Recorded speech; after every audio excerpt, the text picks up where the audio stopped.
నమస్కారం,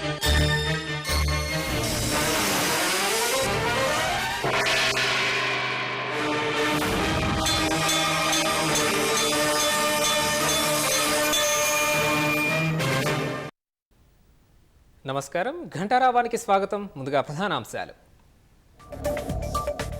రంగారెడ్డి జిల్లా కన్హా శాంతివనాన్ని సందర్శించిన సీఎం.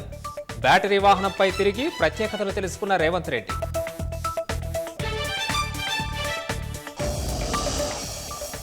సమ్మక్క సాగర్ నీరు తరలింపుతో ఎలాంటి ప్రభావం ఉండదన్న కేంద్రం. రాష్ట్ర అభ్యంతరాలపై ఎన్డబ్ల్యూడీఏ లిఖితపూర్వక సమాధానం.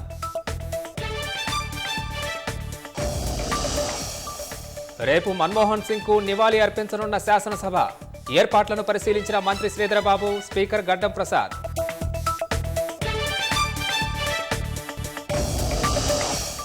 మధ్యప్రదేశ్లో బోరుబావిలో పడ్డ సుమిత్ మీనా మృతి.